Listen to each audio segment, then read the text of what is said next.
সকাল সকাল বেরিয়ে পড়লাম নৈহাটি বড়মার মন্দিরে পুজো দিতে। বৌমা গণ্ডি কাটবে, তাই আমরা সবাই মিলে চলে গেলাম। এবার ট্রেনের মধ্যে উঠে এই তো হাসাহাসি শুরু হয়ে গেল, বলছে ভিডিও করো ভিডিও করো। ফাইনালি ট্রেনের থেকে নেমে আমরা নৈহাটিতে নেমে হেঁটে হেঁটে বড়মার মন্দিরের ওই দিকে যাচ্ছি। ডালা কেনা হয়ে গেছে, এবার বৌমা গণ্ডি কাটবে, আমরা গঙ্গার দিকে যাচ্ছি।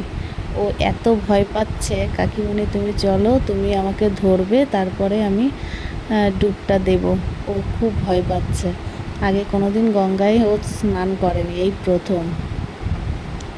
এবার আমাদেরও এই প্রথম অভিজ্ঞতা গঙ্গায় চান করে গণ্ডি কাটা, আমরা কোনোদিন এখনও করিনি, এই প্রথম ও করলো।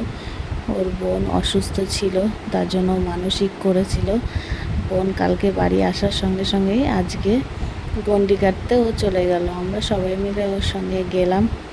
ফাইনালি স্নান হয়ে গেছে, মনে হচ্ছে আমি ওকে চুবিয়ে চুবিয়ে চান করাচ্ছি। ফাইনালি চান করার পরে এবার গণ্ডি কাটা শুরু করে দিয়েছে।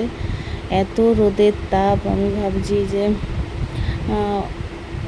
গরম হয়ে যাচ্ছে, মাটি পা দিতে পারছি না। আমাদের ভুল হয়ে গেছে যে সকাল সকাল গেলেই ভালো হতো। সকাল সকাল গেলে আমরা ভালোভাবে গণ্ডিটা কাটতে পারতাম। ফাইনালি মায়ের মন্দিরে ঢুকে গেলাম।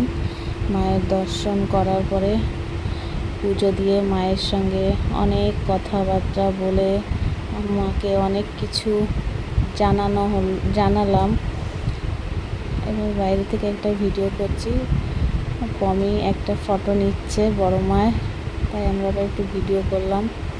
এবার আমাদের পুজো টুজো হয়ে গেছে, আমরা বাড়ির দিকে রওনা দিচ্ছি।